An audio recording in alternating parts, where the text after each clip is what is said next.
Welcome to the WVU Football Sports Chat. I'm Todd Murray, along with our WVU football writer, Joey LoMonaco. And Joey, the Mountaineers kick off the 2015 season Saturday night against Georgia Southern.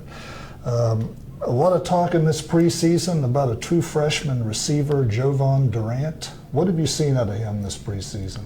Well, it's not even so much what we've seen. It starts with where he comes from, which is Miramar High School in South Florida. And that's the school that produced Geno Smith. It's the school that produced Stedman Bailey.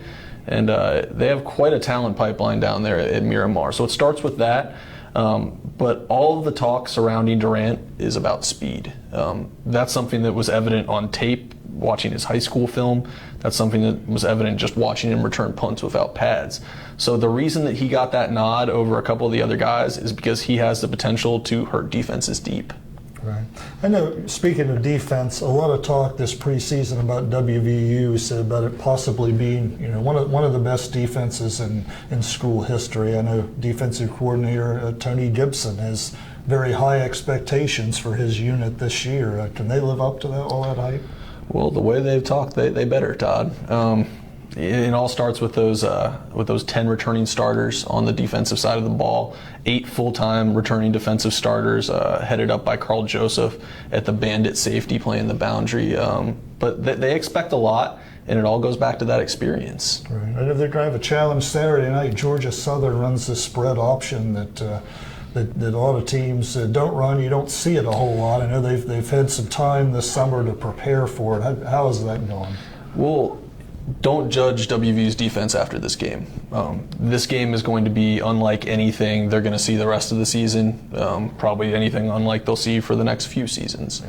Yeah. But, I talked to Gibson back in the summer, and like you said, already preparing for it at the time. He dug up tape from when WVU played Wofford 10 years ago.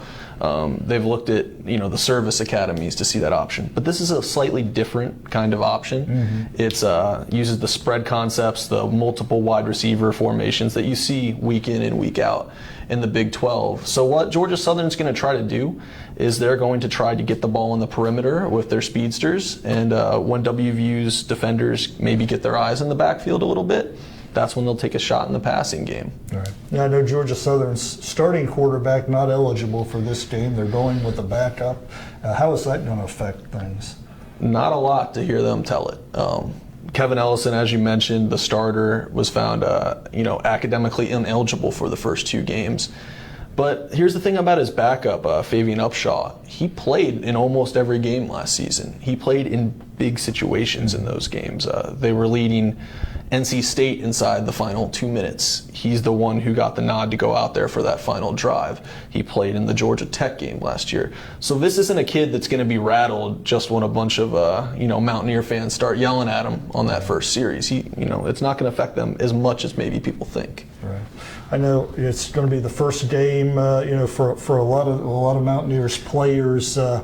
Who are some of the names fans should be on the lookout for Saturday night? Who could surprise this year? Well, the offensive line play is never really the most glamorous. Usually you notice it when something goes wrong. Right. But a Michigan transfer, Kyle Bosch, is probably going to make a big impact. He got the nod at right guard over Tony Mateo, who's a returning player. And all the accounts coming out of camp are that Bosch has really stepped in. He only found out about his eligibility during spring ball, and once he got that nod that he would be able to play, offensive line coach Ron Crook really said his demeanor turned around when he found out he was going to have eligibility here. Right. Well, it should be interesting Saturday night. Joey, thanks for your time, and please continue to follow our WVU football coverage on thedpost.com.